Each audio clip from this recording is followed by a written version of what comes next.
Fantastic.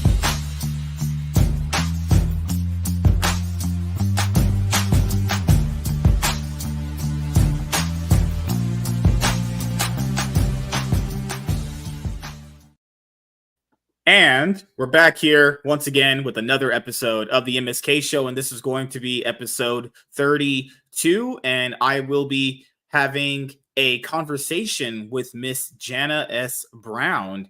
She will be the indie creator I will be spotlighting for today. So I hope you guys had a great day. I went to work and my body's broken in half because I'm an old man at this point and I might need a cane. So nevertheless, hello, ma'am. How are you doing? Oh, doing okay. How are you doing today? Well, besides broken. There has to be a better thing than broken. Yeah, besides broken, old, depressed, rich, and successful. I guess this is a combination of all those things. And I don't have a cat like you. All the cats I had, they all either ran away or I just willingly gave them up because I just got fed up with them one day. Good Lord. But I actually do prefer cats over dogs. I just can't stand barking. And that's usually my deciding factor because a cat's not going to straight up just bark at someone they don't know. They're just actually going to run away because they're mostly scared of people in general, which I found really weird, you know? Oh, it's true. We have 2 cats and a dog. The dog is a sheepdog, though, and so she tends to be pretty calm as long as nobody's going after her sheep, which she considers my children the sheep. So that works out pretty well. So, since this is your first time on the show, I'll ask you this, like I asked everyone the first time joining. What is your origin story? So, how was your life growing up? We'll start there. Okay, so origin story as related to writing. That's probably the most interesting origin story. Oh, because you grew up in like one of those small towns and you were in band and you were one of those A students. Totally. I was that person. So I grew up in a tiny town that I remember when the first stoplight went in. Because we had a big celebration. There was like a whole town celebration because it was an honest to goodness stoplight. And about 20 years later, we got a McDonald's. And that was like the crux, the apex of how cool a small town could be was when you had a McDonald's. Just off of the exit so people driving down the I-15 can stop and get themselves chicken McNuggets on their way to Las Vegas. So, no, I grew up there. I am the oldest of 6 kids. And I started working on, I wanted to write and to create books from the time that I was about like 8. Grew up loving stories, loving all of that kind of thing. And so all of my schooling was around learning to write and becoming a better writer. My college degree is in English editing and publication. So I learned the whole process of publication. And that's when I started working as an editor. So I've been working as an editor, a publisher, a journalist, and anything to do with writing for almost 30 years. So there's my origin story. It's all about having conversations with the people in my head and getting people to pay me for it, which makes me even happier. So how do you feel about a program like Grammarly? Actually, Grammarly, ProWriting Aid, some of those kinds of things, they are fantastic at what they do. Mm-hmm. They can be really helpful for somebody who, because I've got friends and clients who have said, I don't know the difference between flower, Flower, and flower, Flour. I know one is grain that's ground up and the other is a blossom, but I can never spell them right. And something like Grammarly does a really great job with identifying that kind of stuff. So as an editor, it saves me a lot of time if somebody works with something like that to get rid of the obvious stuff. And then bring it to me for the things that Grammarly and ProWriting Aid will never catch because they're computers and they only do what we tell them to. So there's a lot of things that they have no idea about, like dialogue. Dialogue is one of those really interesting things because they want to make all dialogue grammatically correct. And if you ever talk to another person, we don't speak in complete sentences. We use words that don't actually exist. We do all sorts of weird stuff in dialogue.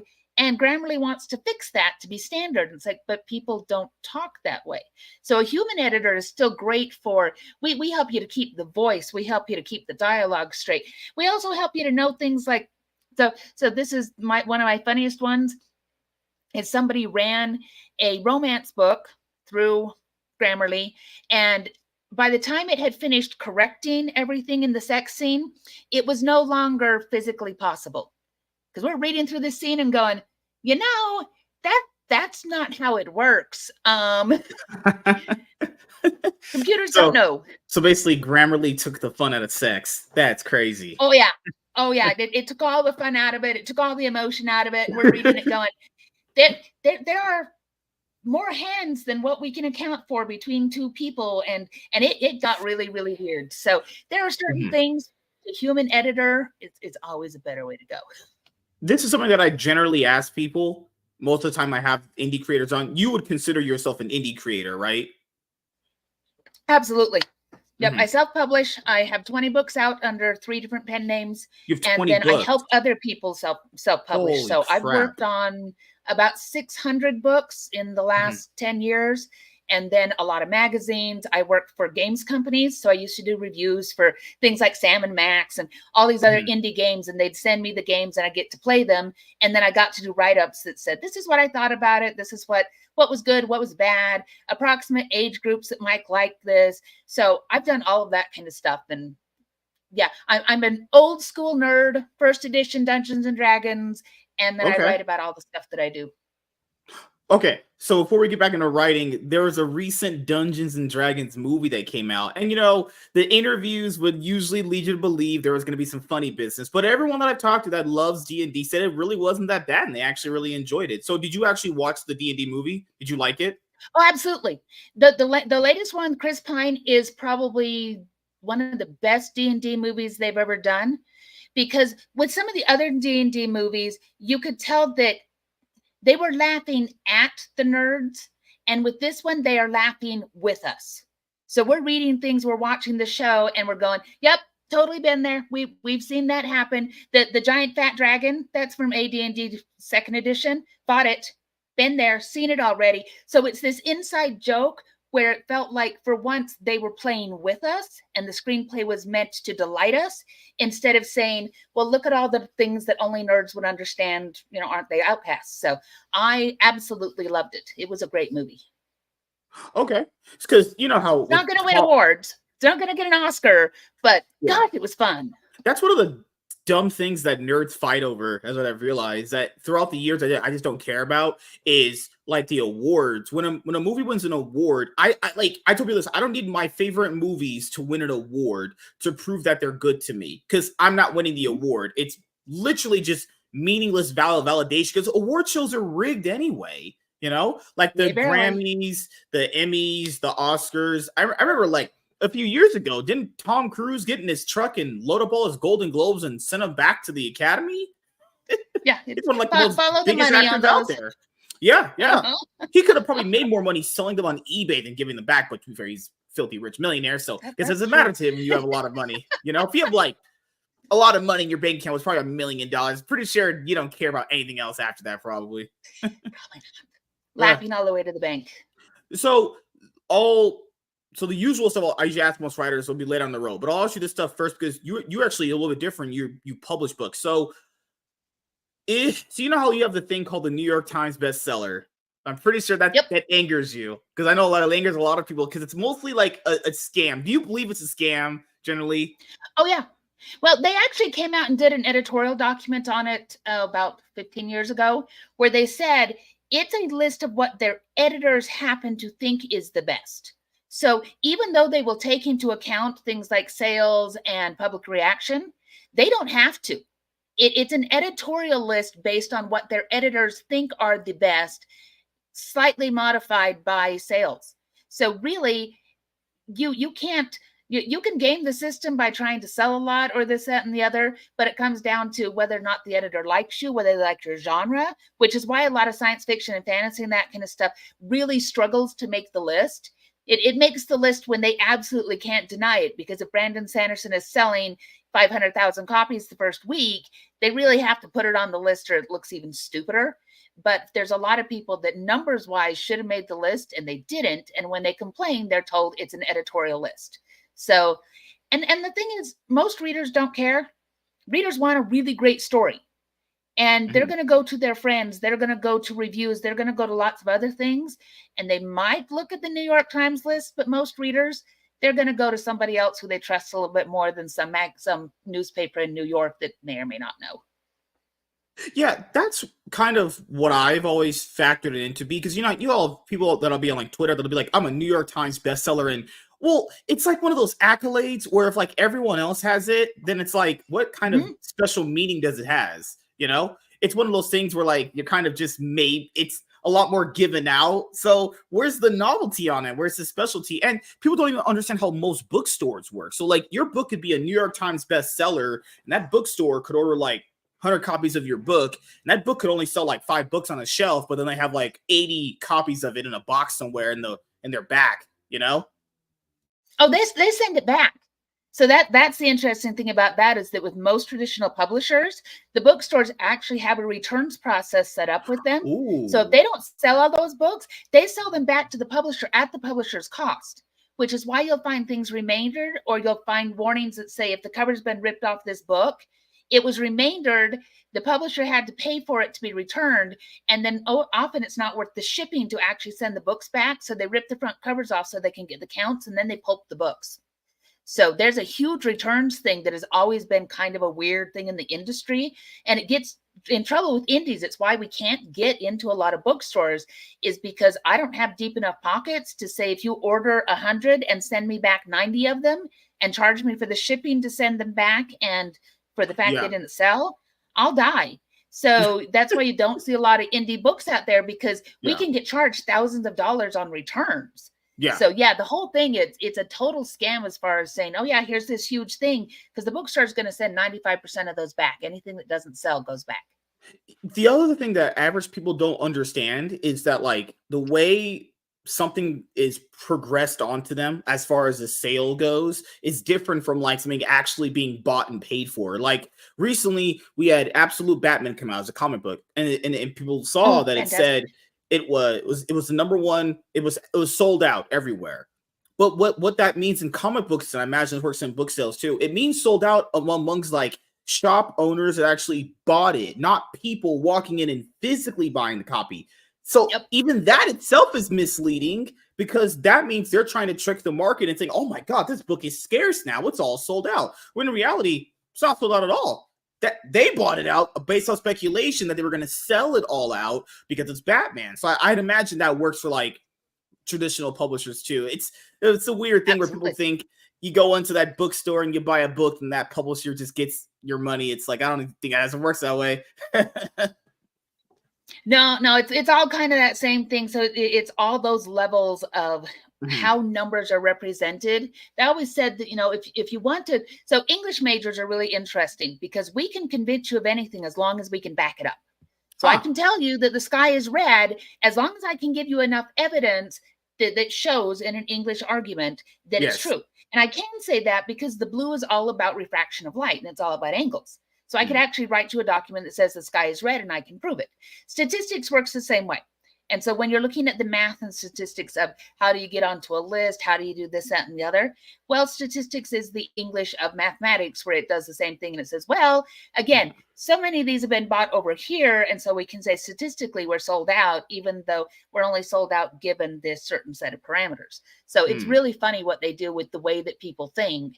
And it's supposed to be to drive up scarcity so that you will go, oh, it's sold out. Impulse but look, buy. My comic book store has it. I'm going to buy 5 copies because that way I've got it and I've got some for buddies because, that might be the only ones they have. Yeah, it's supposed to get you to basically like impulse buy, So, and in your experience, how often does that even work though, Not fantastic. Bigger sellers, the Sandersons of the world, the J.K. Rowlings, the things like that, they're going to have these big events and they are going to sell a lot of books. But most of the time, all the manipulation, it works really well for big hitters. It works really well for celebrity books, for things like that. But most of us, the place where the money is, the place where the career is just everyday selling books. It's consistency, it's marketing, it's reaching out to people, it's gathering a following. It's all those good things and convincing people, hey, you like my work. Same thing to do with comics. If you really love the art, even if it's not somebody who's always on the front of the shelf, you're going to go looking for their books. Okay. The other thing I'll bring up to you is, I would say, have you been to like a in-person signing for any of your books ever? Oh, dozens. I go to conferences fairly frequently. I used to go, I think my heaviest year, I went to 15 conferences in a year. And that was a really, really crazy year. And my husband asked that I not go to quite that many anymore. 15 signings in a year. That's crazy. But looking back, do you think it was worth it because you got a chance to meet people and sell them on your, your book and your ideas actually? Some more than others. So I love going to signings with these cute little bookstores, independent bookstores, which I think deserve our support. Same thing with small comic book shops and game shops. I really want to support them. But the problem is that when they schedule you and it's you and another author and you spend 3 hours just talking to each other, that was lots of fun. I don't think it moved a single book. But it was fun and we were supportive. So I guess it's, pennies in independent land because we all support each other.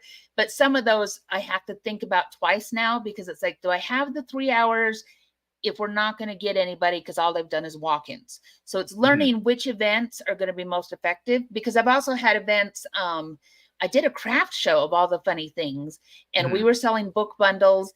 And oh gosh, in 6 hours, we sold like $800 worth of books. And that was so much fun because I got to talk to people. We got to sign books. I had up and coming authors who were like, I want to be an author someday. What can you tell me? So I got to hand out business cards for my editing business. So sometimes those events are great. And it's so fun to see someone be excited. We had one gal who ran over and she says, okay, it is my sister's birthday next week. I don't read, but she loves books. I'm going to tell you her favorite authors. You tell me which of your books are the most like these, and I'm going to buy 2 sets right now. Because this way the birthday's all done and they're all wrapped up cute, and all I have to do is take them to her house. So she read us the list. We picked out 2 things. She said, great, I'm taking those 2 and that cute little pen right there, and walked out and was like, that was awesome.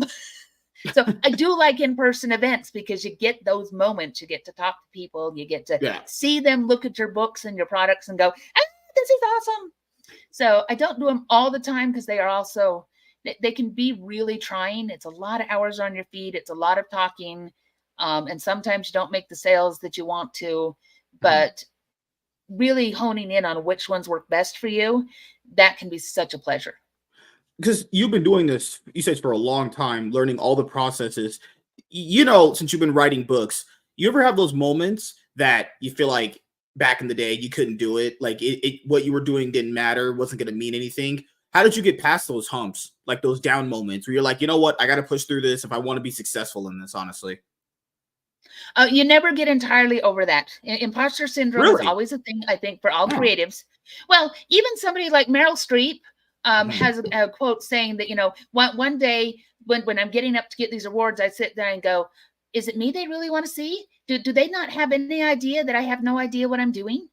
And if you talk to all sorts of authors and creatives, we all feel that way sometimes. I'm editing a piece right now and I finished it a few months ago, and reading back over, I'm like, what drunk monkey wrote this stuff? Because it's awful and nobody's going to want to read it and it sucks. And yet, I felt that way with other books too. I finished them, I got them out, and I had people say, oh my gosh, this is so epic, and I loved it, and I want to read more. So that's part of what you do, is once you start getting things out, you keep the good feedback, and you don't read the reviews that are not good. Have somebody who loves you read those reviews and get information that's going to be helpful. So my husband, that's part of his job. He reads the 1-star reviews and finds out anything that's helpful. Because some 1-star reviews are really, really weird. I have one that says, 1 star, I hate urban fantasy. It's like, well, did you look at the book before you read it? Because it's obviously, shiny magical girl on the front cover and the gargoyle and the Denver skyline. It kind of said urban fantasy and you read the whole thing. So why did you keep reading it? And yet I get a 1-star that says, I hate urban fantasy. That doesn't help me. But sometimes you get really thoughtful reviews where they'll say, it wasn't a 5-star, it was like a 3-star for me. And here's some reasons, and you can learn from those reasons. So I like those. And then I have the 5 stars that are good when you have that moment that you're being an imposter and you go, I just can't do this. Then you go back and you read those where it says, I want to read more from this author. And you go, oh yeah, I wrote something was really good and somebody else loved it. So that helps a whole lot. A lot of stick-to-itiveness. And my husband is my cheerleader. So Mhm. if I'm having one of those, first of all, he'll tell me I'm really good at this and I'm capable of doing it. And then he'll ask me, do you want me to tell you you're really good at this, or do you want me to bring you ice cream? And some days I want the real thing, and some days give me all the ice cream, and tomorrow it will be better. Because And that's that's okay. the thing. Because there are some indie creators out there, whether they're an author, whether they're in comics or whatever, when they finally do get reviews on their products and it's not what they generally want to hear, because it's like it's your baby, you created it from nothing, right? And you're biased towards it because you created it. It's just how it's going to work. And when someone says they don't like it, your first thing is like, why you didn't like my product, But if you have reviews that are like, well, this is bad, well, that really isn't kind of helpful at all, because that's just super like baseline of nothing. Well, and I figure everybody doesn't like something. So, for example, I am not a fan of black licorice. It just does not hit my taste buds right. Now, my husband thinks black licorice is amazeballs. It's crazy. And so it's the same product. And the person who created black licorice would say, well, this person gave me a 5-star review and this person gave me a 1-star review. Is there anything actually wrong with the licorice? No. It's that we come in with our particular tastes. And creative work is like that. Whether it's comic books, whether it's music, whether it's any of those things, we're creating something and then we're trying to match our taste with other people's taste. And sometimes the taste comes right together and they go, I love your flavor of comic. I love your flavor of book. And other times it's just a mess. It's just one of those, I don't care for black licorice and your book tastes like black licorice. And it's like, okay. But there's going to be enough people out there, especially as your craft gets better, as you keep reading, as you keep writing. My first book is not nearly as good as my 20th book, and my 30th book and 40th will all be better because I'll keep practicing. And as we practice, we get better. So I'm going to connect with people who like what I like and who are going to go, you are totally my flavor. And that's who I'm writing for. I'm not writing for the people who say, I hate urban fantasy. I'm writing for the people who like the same flavor I do. So we'll go on that point. Your craft. So you had to start from somewhere. So what made you initially pen to pad? What was your inspiration? Like, what book did you read growing up as a kid where you finally went, you know what, I'm doing this? Oh my goodness. So I came from one of those families where every time we got together, it was story time. My grandparents on the one side were farmers, and so they would tell me all of the old farm stories. So it was the story about the relative that as they came west with the pioneers got left behind, and how she ended up finding an old cowbell and making tea in it and keeping herself alive until they came back to get her, and they had the cowbell. It was like, well, that's awesome. So there were those stories. And then my paternal grandmother was a 5th grade teacher. And so between those and my mother, I got so much story, and we told stories. And then I started having siblings, and they wanted me to tell them stories because it was nighttime. And my mother had said, go to bed, do not make another sound, and do not open that door. And we weren't sleepy yet. And so my siblings would go, tell us stories, tell us stories. So I started doing that when I was very young. So by the time I was about 12, I was writing my own stories and making stuff up, because my siblings would say, not that story, we've heard that one, make up something that we haven't heard yet. It's like, okie dokie. So it was a lot of that. And then I was reading a lot, and I'd read The Lord of the Rings when I was about 10. I read Hobbit at 10 and Lord of the Rings just after that. And I went, I want to do something like this. So I finished my first book at about 14. It was a Lord of the Rings ripoff, which is very often the first books that we do, just like the first drawings we do or anything else. We are mimicking what we've last read and what inspired us. So I wrote it, I finished it, I was very proud of it. I packaged it up, I sent it to Tor Publishing, and I got the nicest rejection letter I've ever received in my entire life. I still have it. It came from Peter Doherty, who was the head editor there at Tor.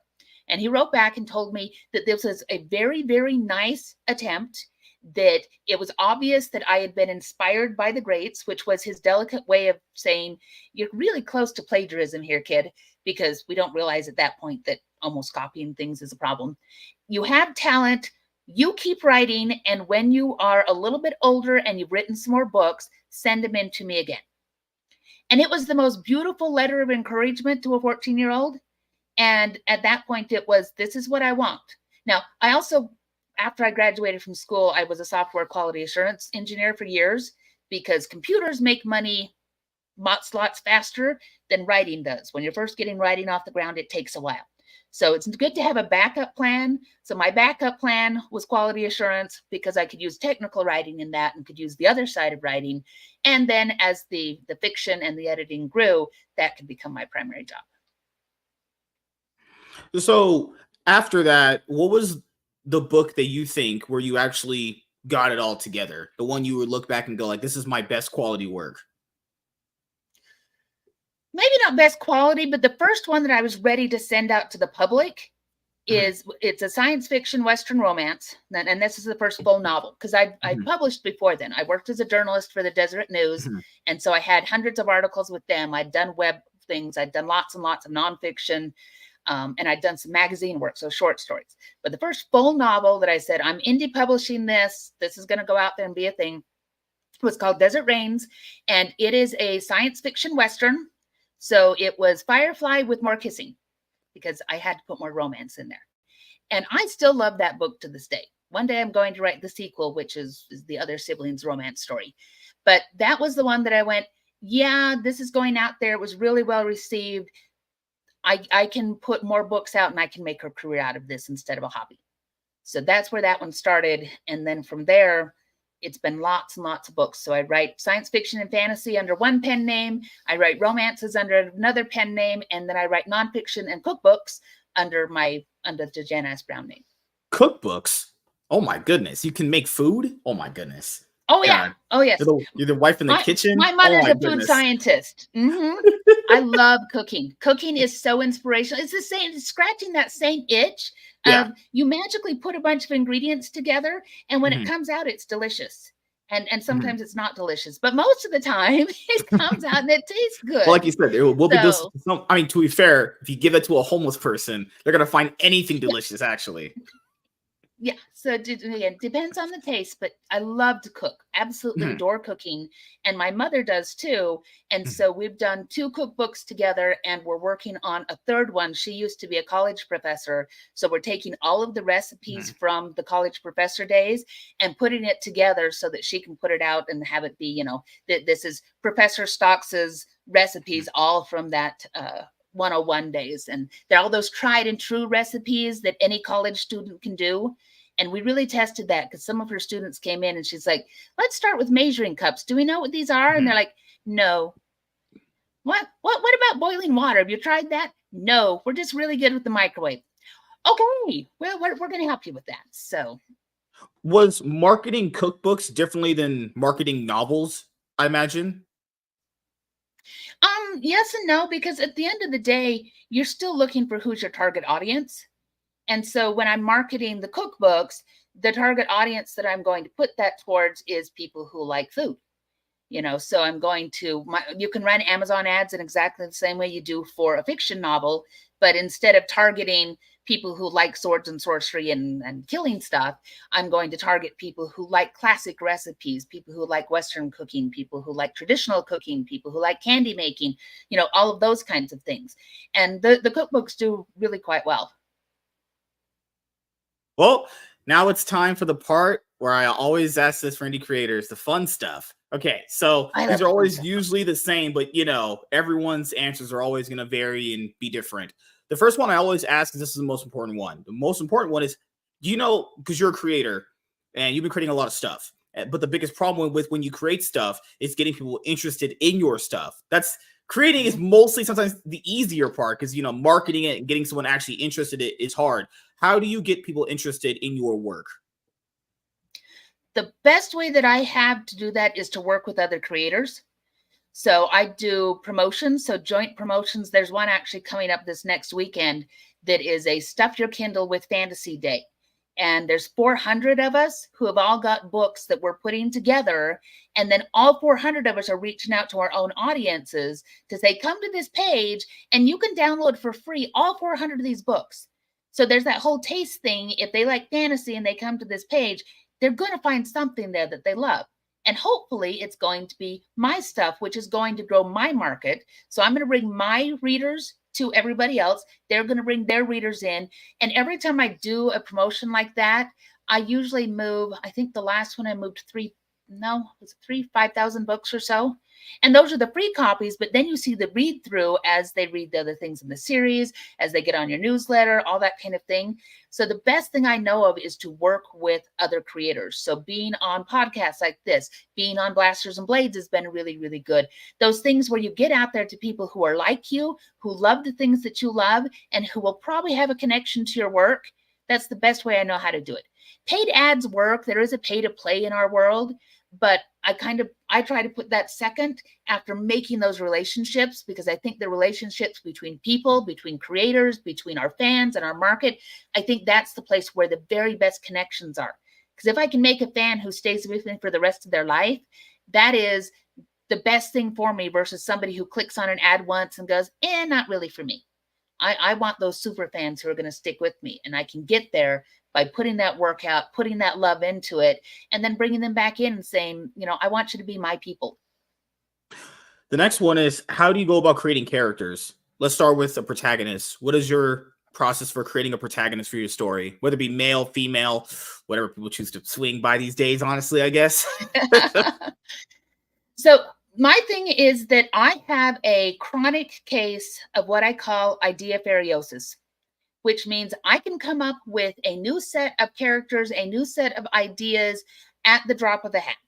And it happens all the time. I will be wandering around and looking at things and go, that's a cool looking thing. I wonder what kind of person would be involved with that cool looking thing. And that starts the role of the characters. And then I start fleshing them out. And then I usually write up an initial scene, because I always see them in a certain scene. And then I see if that scene has enough legs to be a book, or if it's just an idea that needs to get shoved into the idea folder until it's had more time to marinate, or until I find other characters that go with this one.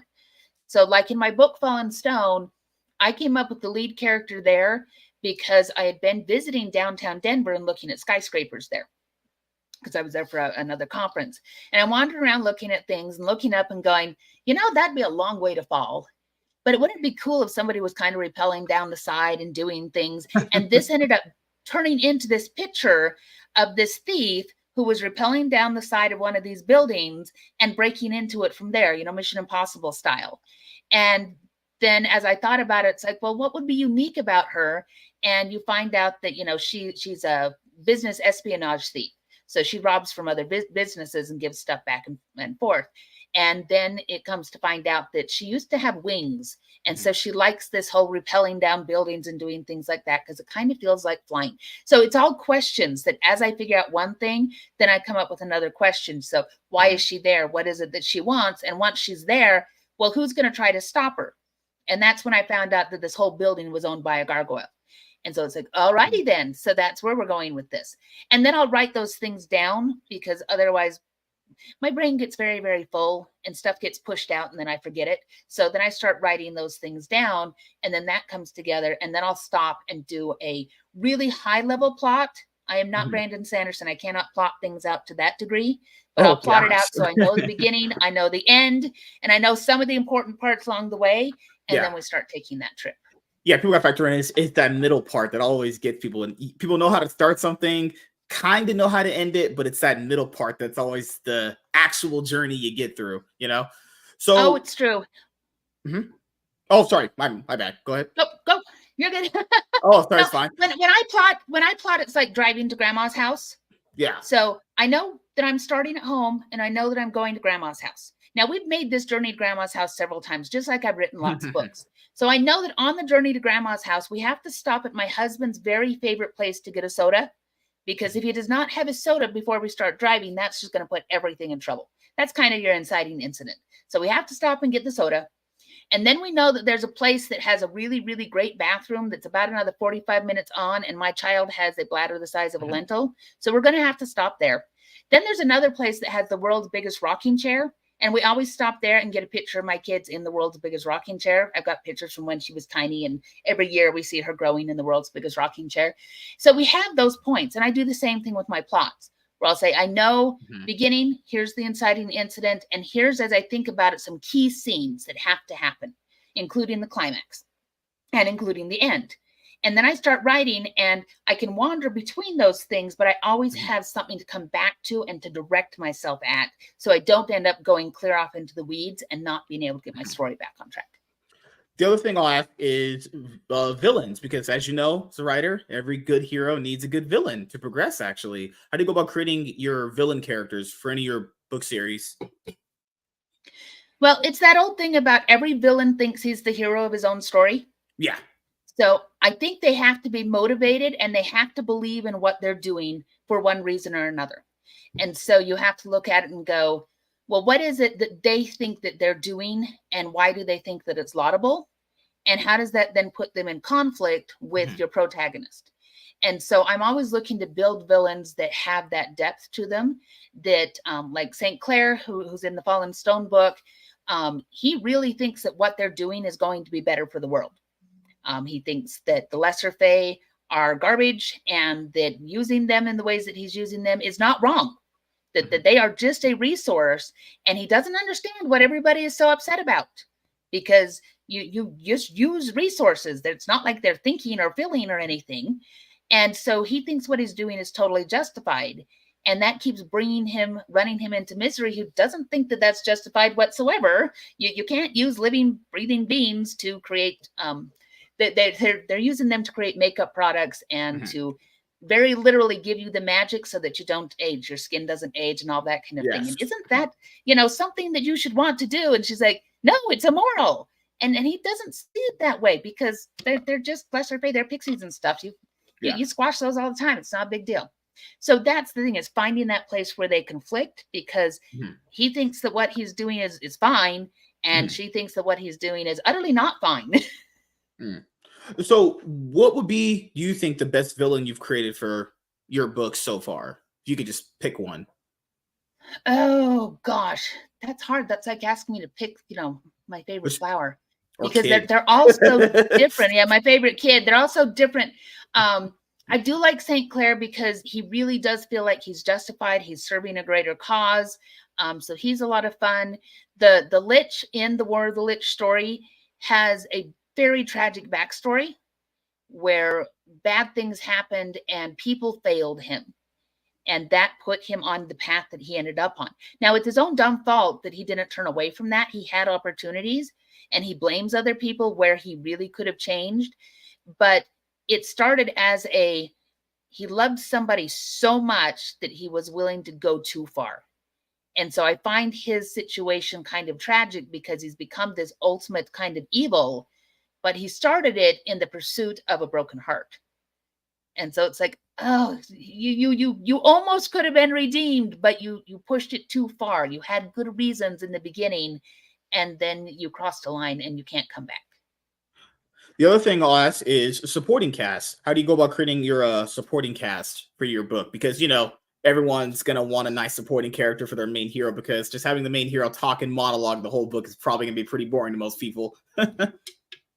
I adore a good supporting cast, because, like you say, it makes the hero a lot more interesting when the people around them are also interesting. And so I have to remember that those people around them, they have goals, they have dreams, they have things that they're thinking about. So they also have an arc. Now, it can't be stronger than whatever the main character is doing, or it becomes their story instead. So, but I have to remember they have goals. And I also try to put in a variety of people, because otherwise you just get the same thing. So you look at, like, Scooby-Doo, you have to go, well, if Scooby-Doo and Shaggy are the ones that eat all the time, they're kind of the goofs, and Velma is the smart one, and Daphne is the pretty one, and Fred is the one who has the driver's license, and the plans that never ever work. They all fulfill a role. So I very often look at both the main character and the plot and go, what roles are we going to need in here in order to support this journey? Some of them will be the roles that make things work. So, gosh, I'm going to have somebody who can give them certain information. So Misery needs somebody to hire her. So I'm going to need to come up with somebody who gives her jobs. But she also needs someone to be friends with, because she's been alone for a long time. So I created her roommate, who is based off of a good friend of mine. And her roommate is there as just this sunny, everything is going to work out no matter how bad it looks. And she's the one, she has the best quips of the entire thing. because she's always the one that looks at the weirdness going on in the world around her and goes, this is really, really weird. And how am I going to respond to that? I am going to eat Nestle's Quick on a spoon. And it was like, you're going to eat chocolate powder. Yes, because I find this soothing and satisfying. And once I am very sugared up, then I will deal with the fact that there's a gargoyle in our living room. And do gargoyles eat hot chocolate powder? Because that's what's most important to her, because she just can't freak out about these things because that would be too much. So it's fun to look for those beats, and it's Misery needs somebody who just accepts her unconditionally. And this roommate does that. And, then there's a love interest, and I needed someone to kind of fill that role. So I start piecing those people in, and then I explore them to say, well, who are they? What do they want? And then how do they connect to that plot? Okay. And the next thing you're going to obviously want to have a fun time going over is pacing, because, no one wants to read a boring slog. So how do you make sure you're writing a well-paced novel, actually, to keep the reader interested? Well, I look at it, it's a lot like going on a roller coaster, because like you say, it can't be a slog, but also a roller coaster that never has any dips, that never has any moment that slows down a little bit. Yeah. It becomes so breathless that you can't enjoy it either. It becomes overwhelming. We have to have those moments of pause because it makes the next dip bigger, right?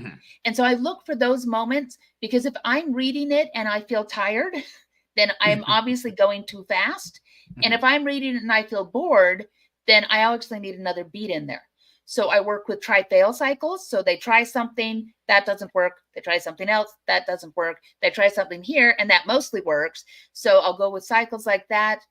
I look at my scenes, and I'll say, gosh, if I've had 2 or 3 action scenes in a row, I need something in between that's going to slow us down just a little bit, where we're going to have an emotional beat. And it's not that you don't have something happen in those beats. That's the thing I think that people get wrong, is they go, well, I need not an action scene, but I can't think of anything, so it's a boring scene. And it's like, no. You still need stuff to happen, but it's just not up on this high of a level. Now this is where we have a romance beat. And so this is the time that they discuss things that make them tighter as a couple. Or you have a humor beat. It's not that it doesn't need to be interesting. It's that it just needs to be different, because it's difference that keeps our pacing going. And it's also depth. You want to build a world that is so real, where the characters and what they want really matter to the reader, and the world that they're in is someplace the reader wants to be, that they don't go back up. I took a depth class from Dean Wesley Smith, and he is amazeballs, and his teaching stuff is really, really good. And he says that was the key to depth, is that you want them, it's like stepping into a lake. You want them to step into the lake and not come back up for air until the story is finished. And so that's the whole thing you're trying to do, is bringing them into a place where the story and the characters and the world is a place they just want to come into and live. And I know I've done that right when I put out a book, and I have people email me. I got this from my cousin on the last book that went out. And she emailed and she said, it's 3 a.m. Do you know why I'm awake at 3 a.m? It's all your fault, in big old giant letters. And she's like, the book was really, really good, but I'm going to bed now. And I'm like, that's it. That's what I want, is I want the pacing. When the pacing is solid and the depth is solid, I get those emails that say it's 3 o'clock in the morning and I'm still awake. You suck. And the other way you can get that is beta readers. So I have other people who also read it, and they can tell me, this is really good, but it's going on too long. And I can go, oh, well, then let me take a step back and let me maybe break up this scene. They also tell me good things, like, again, my husband's job is to tell me when I have the men do things that men wouldn't do. Oh, yeah. So he'll read things and he'll go, it's the right idea, but no guy in the world is going to say it that way. So I'm like, okay, you're my guy translator. Please tell me the way that a guy would say this so that I don't sound like an idiot. And so he helps me with that. My boy loves the military, so he looks at all my battle scenes and things like that. And he'll go through the math of it with me to go, okay, if we've got people coming from this side and people coming from this side. And he also helps with the pacing that way to go, because the pacing of battle can get so frenetic that you want to make sure you follow it. And you also pull out the little things that make the battle more than just a big clash of swords, but these are the moments that matter. So he helps me with that. So that's the other thing, is while you write in isolation, you do then reach out to others to help you find those things that you become blind to because you've been in that for so long. Because the other thing that comes up with a lot of the indie authors I have on is dialogue, right? Because dialogue is how your characters are connecting with the readers. So what's a substitute for the word said most of the time? Because you know people probably say this character said this, said that. That probably gets to be a little, too much sometimes if you're utilizing it more than enough to get people to not like be interested. What are the best ways of substituting the word said when you're writing dialogue? I almost never use the word said. I almost never use the word asked or anything else. Huh. When I write, and this is something you're seeing more and more craft specialists push people towards, is I use the actions and the setting around them. Because most of the time, we can tell who's saying what. Yeah. And when you are having a conversation with somebody, like we are here, we're taking drinks of various liquids. Mine's water and yours looks like Coke. Mine's crap. Oh, there you go. Yeah, my other's my Dr. Pepper over here, but I'm trying not to. I said Dr. Pepper is overrated. Dr. Pepper is overrated. Good Lord. How do you get people? Oh, I thought we could be friends. God, and now Sprite is king. I can't do Dr. Pepper. It's too. Sprite's pretty good. Sprite is my daughter's favorite, so you're on the same thing. But I'm gonna do a soda Dr. drinking. Pepper is my I'm gonna do a drinking soda stream, and I'm gonna try Dr. Pepper when I'm older now. Because when I used to drink it back as a kid, I was like, this is always super hyped, and I was like, no, I don't know. Maybe I'm just old and depressed now. Just try anything at this point. It was not my thing until a little bit later in life as well. And I really like it with coconut and lime in it. And that is kind of the ultimate is the Dr. Pepper with the coconut and the lime. And it's a beautiful thing. But, we talk this way where we don't always talk in a straight line. We gesture, we do things. I talk with my hands all the time. I'm fully aware of it. And I used to work really hard not to do it, but it started to look unnatural because most of the time, if your hands are really down to your side and whatever, it's like, what is the matter with you? Because people move. So when I'm doing dialogue, I use that for my tags. So it will say, so-and-so says the thing, and it'll say, and he paced the room. But there wasn't enough space because there were 5 of them in the room. So it goes right into the action, and the action and the dialogue are attached together. So I don't lean on he said, she said. I don't lean on most dialogue tags at all. And that's what a lot of people do. Now, said is one of those words that visually, when we read it, it kind of disappears. And that's why the wisdom has been to say he said, she said, they said, whatever, was because it was invisible. The thing that is changing that now is so many of us are listening to audiobooks. And when you're listening to it, you hear the word he said, and it doesn't disappear in the way that it does when you're reading it. Because you can train your brain to skip over those things and just go, yes, I'm just using this to make sure I know which person is talking. But we can't train our ears quite as fast to where that said doesn't become problematic. So you are seeing a lot more advice that says use action tags. Make sure that the dialogue voice is strong enough that people know who's talking and you don't have to use as many tags. So those are the kinds of things that I do to make it so it's really clear, but I don't use a lot of said. I don't use a lot of other dialogue tags. And since you publish people's books, what's the process of that, honestly, to get the book out there to people? Do you have to basically go to the stores and be like, hey, can you carry this person's book? Like you email like a Barnes & Noble's person and ask them like, hey, can you carry this person's book? Is that how the process will go? Or you can offer some advice on that? No, so you can. So when it comes to publishing, there's lots of different ways that you can do it. There's the big 5 traditional publishers, and those really big publishers and even medium publishers, they will have the contracts with stores and this, that, and the other, and they move a lot through brick and mortar stores. But for independents, so people who are self-publishing and those who are working with small presses, for most of those, the vast majority of our books move in ebook or on print on demand coming out of places like Amazon, Barnes & Noble, Kobo, Apple, all of those kinds of things. So most of what you do is you go through the same process a big publisher does, but you're doing it in miniature scale. So you get the manuscript from somebody, you go through and you get all the editing done. You do formatting because you've got to format it so that it both works for a print book and it works for an e-reader device of whatever kind. Usually that's an EPUB. You get a cover made for it. So you work with wonderful artists. I love my cover designers. I have several that I go to depending on what it is that we need, what style it is, all those kinds of things. So, and I don't touch that. I am not a graphic design person. I can look at something and say whether or not I like it, but to ask me to put it together, and I can't draw a straight line with a ruler. I have nothing but admiration for people who can draw and who can make these things happen. It's like magic. I will tell them, I needed this and that, and it should kind of something magic here. They'll disappear and they come back and they're like, look, book cover. It's like, magic. That was awesome.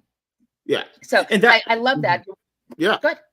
No, it's that what you said is very important. I see so many people talk about their books, but they never really want to emphasize the cover page of the book, because that first cover is going to get them to actually buy the book. It's basically like first impressions matter, Yes. If your first impression on the book is like the cover doesn't look good, that's not good at all. That's your first impression. They haven't even read or opened the book at all. It's that first look of like, I love this thing. I must have it because they look so pretty. Right. The average customer gives you 4 seconds before they decide whether they're going to click through and read more or they're going to click away. And the cover is what determines that 4 seconds. So you want it to be as absolutely professional as possible. It is worth paying for a good cover. Pay your artists exactly what they're worth. I mean, they'll come back and she's like, well, it's like $300. Is that okay? Yes. Let me throw money at you, please, because I will make that back with a cover that gets people to click through versus a cover that is sloppy or that looks homemade or whatever else. And yes, I know not everybody's budget will do that, but I think that's one of the key things you have to do is as soon as your budget will allow, you work with professionals for that cover, because that is the very first selling point you have for a book. So we get covers, and then you put it up on Amazon. And once it's on Amazon, Barnes & Noble, the other distributors, then it can be bought an ebook from there. It can be bought print on demand from there. If somebody really wants to get into a bookstore, you can put it on a place called Ingram Spark. And that is where bookstores draw from their ISBN libraries. So you can get into stores that way, or a lot of independent stores will let you sell on commission. So you take a stack of books in and they'll say, great, we're going to sell this on commission. The author gets 70%, we keep 30%, and away we go. So there's lots of different ways to do it. A lot of indies don't go through. I mean, there's a lot of bookstores that just don't exist anymore. Borders is gone. Barnes & Noble is more of a media store than it is a real bookstore. Yeah. They have books, but they have so many other things. So most of us buy our books online. Even if they're print books, we still buy them online because if it's not in the Barnes & Noble, I'd have to order it anyway. Yeah. So most of us work with the distributors, and that's the way that we get those books out. So you can do it all by yourself. You can do it with a small press, however you want to go. Because that's crazy, because looking back at all the books we read now, we just buy them online. Oh, good Lord. That's why I got Amazon Prime, because free shipping definitely adds up. Yeah. I'll be honest here. When they told me, I initially didn't want to do it. And for years, I was just buying without it. But then they told me how much money that I literally could have saved by just having it. I was like, you know what? I don't even, and to be fair, I've told people this, even if you use it like 5 times a month, like you buy 5 things from Amazon a month, that's worth it, honestly. And you get to watch free movies and TV shows. Yes, there's so many things that work really well. Well, and they also, for books, they have Kindle Unlimited, which is, it's like a lending library but readers pay for it. So they pay $12 a month in the US. It's different in different countries. And then any author can opt to put their book into Kindle Unlimited. And that means that under that $12, that reader can download 20 books at a time from Kindle Unlimited, read them, return them, and get more books. And they can keep doing that all month long. So instead of buying each individual book, they buy that subscription. And then the authors get paid per page read. So they'll say, okay, if they've read the entire book, this is how much you make per page read, versus when you sell just an individual ebook. So there's lots of different things you can do to maximize what you're going to get. You can create your own audiobooks, and those can go on Audible. Those can go on Findaway Voices. There have never been more opportunities for authors and creatives to get their work into the world than there are right now. It is just a fascinating and exciting time to be a creative in this space. Because if you want to print it, if you want to get the idea out there, you totally can. So would you also recommend an indie author make their own website as well? I think they should have a website. Whether they should make it on their own or not, that's a question of, how technically apt are you? But they've also gotten much better with websites as far as them being WYSIWYG, where you can see what you're doing and drag and drop and have it actually look fairly decent. Yeah. Do I think all authors should sell off of their own website? No, because you have to drive traffic to that, and there's a lot of marketing involved that a lot of authors are not ready for, and that they're very expensive. So most of us really want to start with the big distributors, even though they take a percentage. So with Amazon, you keep 70% of the royalties, they take 30%, unless your book is under $2.99, in which case you only get 35%. Oh gosh. But the reason you're paying that royalty is so that they bring people into the site and you don't have to.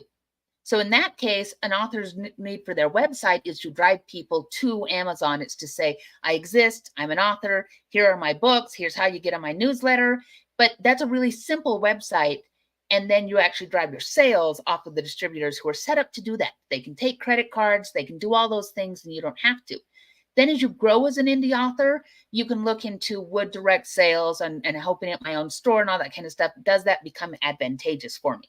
And that happens at a different point in everybody's career. So then, this is the fun question I usually ask people, because this guy's always a topic. Not Brandon Sanderson. It's the other guy who's just, I don't know if he's lazy. I don't know if he's too busy involved in politics. George R.R. Martin.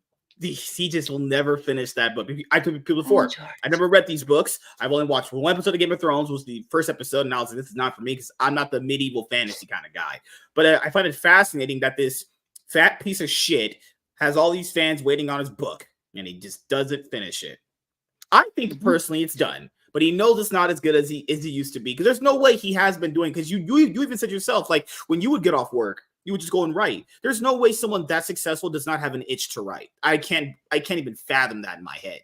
So do you really think the book's done, or is he just not doing anything, honestly?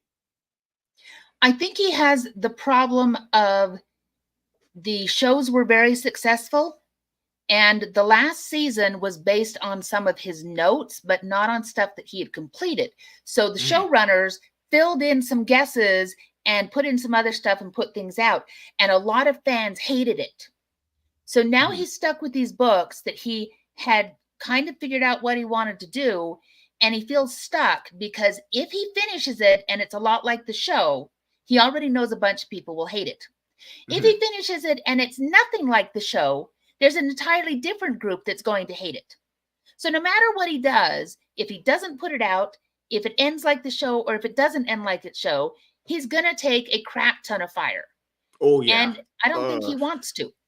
So the fire that's the easiest to take is the one that says that he can keep saying, I'm working on it, and it's not out yet. And so that's kind of, I think, where he is. I think the other thing, this happens, we get, especially, yes, I think that's very, very true. The backlash is scary. And we also get this problem of epic fantasy is so big, and carrying on with a single story and staying in that world for that long, your creative brain gets bored. And you see this a lot with people who are writing super, super long series. Yes. If they're not also doing other things and they're not prolific, they tend to slow down. And I think it's because their brains get bored. So you look at Sanderson as this other example. Well, Sanderson's going along. He's putting out Way of Kings, but he's also putting out other materials. So he is letting his brain have the break. He just put out a children's book, and it is the most adorable thing I have ever seen in my entire life. This is a Christmas present for my grandchildren because it is freaking adorable. But he's doing that and then goes and does A Way of Kings. And then he does a thing and then he comes back to it. And that lets his creative brain breathe. But he's prolific enough that he can do that without it making the releases between his big books 15 years apart. And so his fans are still happy.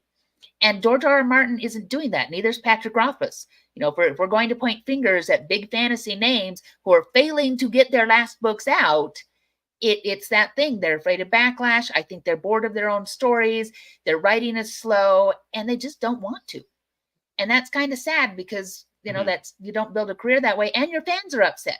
Now, also, he's laughing all the way to the bank, so there is no financial thing to push him to say, well, you got to get the book out because if you don't put out the book, you can't make the money. I'm sure he's got enough cash to last him all the way through the end of his life.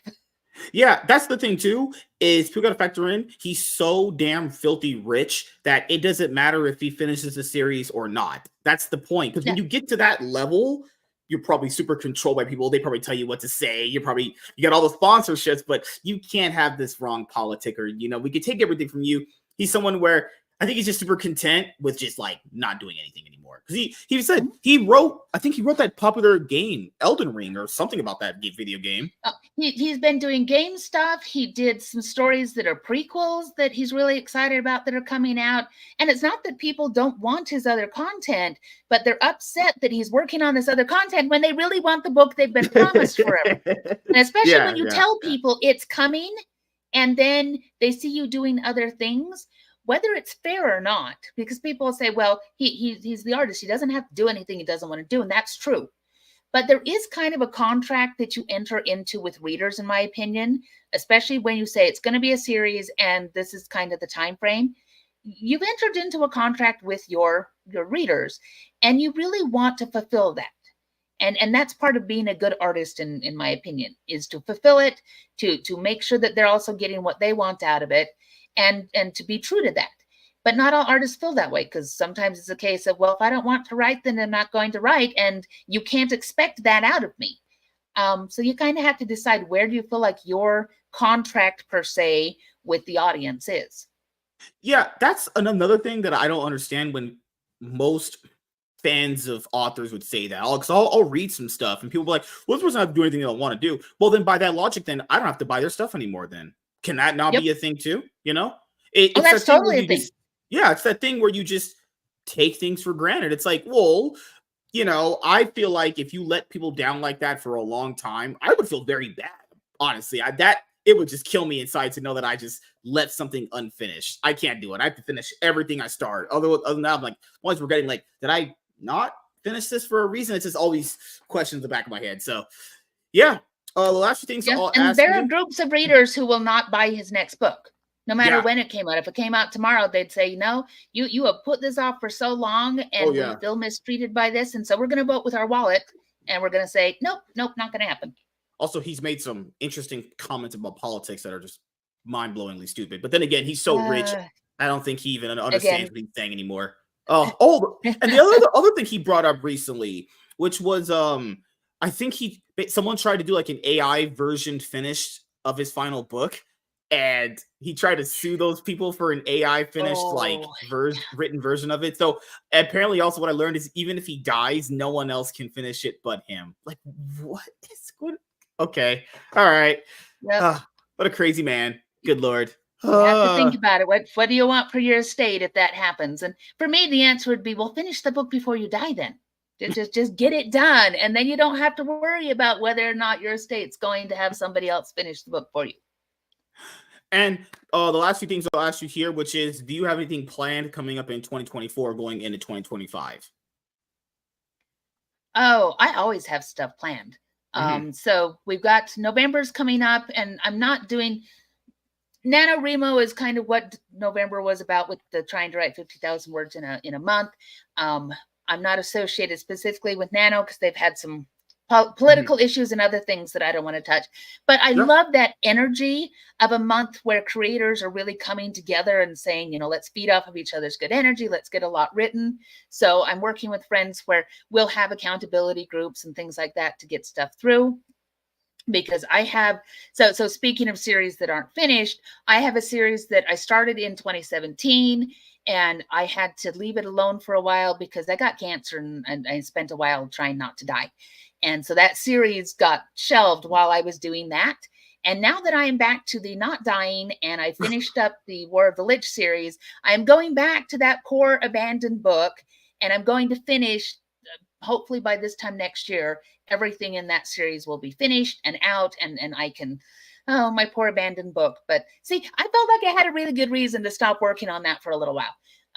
But so that's almost dying. Almost dying would be kind of a good reason, Yeah. When they say, there's tumors inside of you, and you go, well, that's a problem. So yeah, so they fixed that, and then I had back problems. So I had some health issues that just kind of went wonky, and that really throws your writing. And you have to learn how to give yourself grace and how to say, the creative part of me still wanted to work. So I still got stuff done, but it was a lot more hit and miss. I had to work on shorter things. I put up more nonfiction during that time because nonfiction required a different part of my brain, and that worked out better. So now I'm getting, back on that horse, getting a lot of this stuff out and moving. And yeah, so I'm going to try to get that series finished out.